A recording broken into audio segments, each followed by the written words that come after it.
बच्चों, आज हम सभी लिट लकार के बारे में जानेंगे। संस्कृत में लिट लकार अर्थात भविष्यकाल। भविष्यकाल के बारे में आप सभी जानते हैं कि जो कार्य भविष्य में होने वाला है उसी के लिए हम भविष्यकाल के रूप को उपयोग में लाते हैं। जैसे वह पढ़ेगा, वह जाएगा, मैं जाऊंगा, मैं खाऊंगा, मैं पीऊंगा या मैं सोऊंगा इत्यादि। तो आज हम लिट लकार का ही प्रयोग सीखेंगे कि हम कैसे लिट लकार का प्रयोग अपने अनुवाद में कर सकते हैं।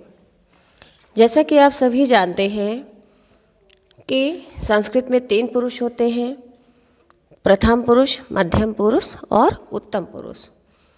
और कोई भी लकार होगा उसमें हमेशा ये 3 पुरुष होंगे। तो सर्वप्रथम हम प्रथम पुरुष का प्रयोग सीखेंगे। तो प्रथम पुरुष में एक वचन है पठिष्यति। यहाँ पर हमने पठ धातु लिया है, पठ धातु का लिट लकार। उदाहरण के लिए हम उसी का प्रयोग करेंगे। तो एक वचन है पठिष्यति। पठिष्यत का शाब्दिक अर्थ होता है पढ़ेगा। अर्थात पढ़ेगा के साथ में हम क्या उपयोग करेंगे? राम पढ़ेगा या वह पढ़ेगा। तो वह की संस्कृत क्या होती है? सह होती है। तो सह पठिष्यति अर्थात वह पढ़ेगा। अगर हम सह की जगह राम का प्रयोग करें तो रामः पठिष्यति अर्थात राम पढ़ेगा। अब अगर राम पुस्तक पढ़ेगा तो क्या हम लिखेंगे? कैसे लिखेंगे संस्कृत में? रामः पुस्तकं पठिष्यति। तो इस तरह से हम एक वचन का प्रयोग करेंगे। अब हम प्रथम पुरुष के द्विवचन की ओर चलते हैं। पठिष्यतः अर्थात दोनों पढ़ेंगे। क्योंकि द्विवचन है तो यहाँ पर कर्ता भी 2 होंगे, तो वे दोनों पढ़ेंगे। अब इसको हम संस्कृत में कैसे लिखेंगे? तो वे दोनों की संस्कृत क्या होती है? तौ होती है।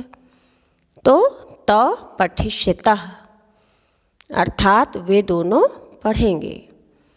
अब अगर वे दोनों पुस्तक पढ़ेंगे तो तौ पुस्तकं पठिष्यतः वे दोनों पुस्तक पढ़ेंगे। यहाँ पर हमने पुस्तक का एक ही वचन लिया है, वो दोनों एक ही पुस्तक पढ़ रहे हैं, इसलिए तौ पुस्तकं पठिष्यतः। अब इसी तरह से हम पठिष्यन्ति, बहुवचन है पठिष्यन्ति, यानी बहुत से लोग पढ़ेंगे। तो आपको रूप याद होना चाहिए, सह तौ ते, यानी वे सब पठिष्यन्ति पढ़ेंगे। अब वे सब पुस्तक पढ़ेंगे तो ते पुस्तकं पठिष्यन्ति, वे सब पुस्तक पढ़ेंगे। यहाँ पर सरल करने के लिए हमने पुस्तक का एक ही वचन का प्रयोग किया है ताकि आपको समझने में आसानी हो। तो ते पुस्तकं पठिष्यन्ति, वे सभी पुस्तक पढ़ेंगे। अब हम मध्यम पुरुष पर आते हैं। जैसा कि मध्यम पुरुष के बारे में आप लोग पहले से भी जानते हैं कि मध्यम पुरुष हमेशा तुम के लिए प्रयोग होता है। तो पठिष्यसि है एक वचन, तो तुम की संस्कृत क्या होगी? त्वम। तो त्वम पठिष्यसि। असि माने आप लोग जानते हैं कि हो होता है, तो पठिष्यसि यानी पढ़ोगे, तुम पढ़ोगे, तो त्वम पठिष्यसि। अब अगर कह दें तुम पुस्तक पढ़ोगे तो त्वम पुस्तकं पठिष्यसि, यानी तुम पुस्तक पढ़ोगे। अब इसी तरह द्विवचन में देखते हैं तो पठिष्यथः।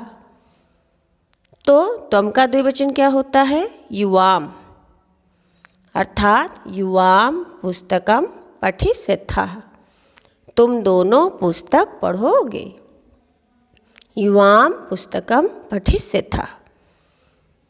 अब इसी तरह हम मध्यम पुरुष का बहुवचन देखते हैं।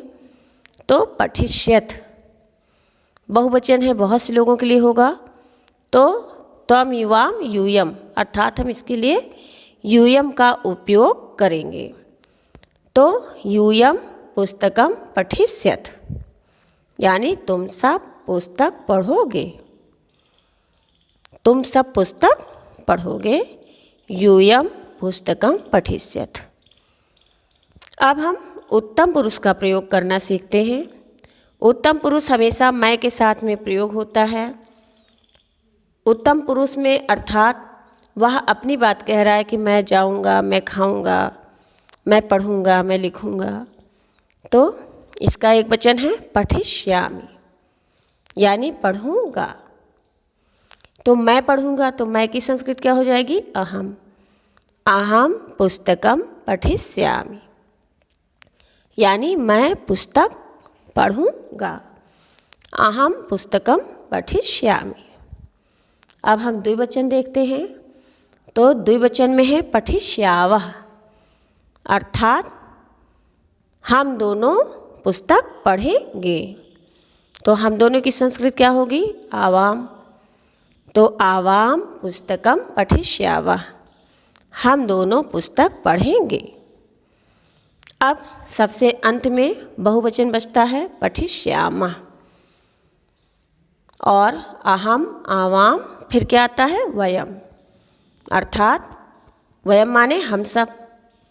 तो वयम पुस्तकम पठिष्यामः, हम सब पुस्तक पढ़ेंगे।